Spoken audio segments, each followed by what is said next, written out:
Welcome to Ontario Shores. We look forward to partnering with you in your care and supporting you on your mental health recovery journey. Before you arrive for your first appointment, please make sure you bring your health card and a list of medications you're currently taking. At the main site, there are 3 entrances to our hospital.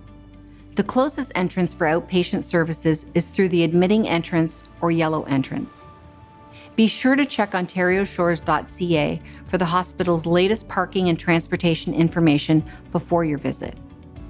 Before you arrive at Ontario Shores, you will be asked to follow all current public health guidelines to ensure the health and safety of everyone.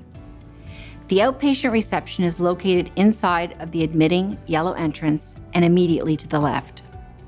Please arrive early and check in with the program secretary 15 minutes prior to the start of your first appointment. The secretary will provide you with any information you will need while you wait for your appointment to start. They will then direct you to the waiting room. At the time of your appointment, your clinician will greet you and welcome you to the interview space to get started. Your clinician will give you all the information you need for your care and answer any questions you may have. Thank you for choosing Ontario Shores for your mental health treatment, and we look forward to meeting you.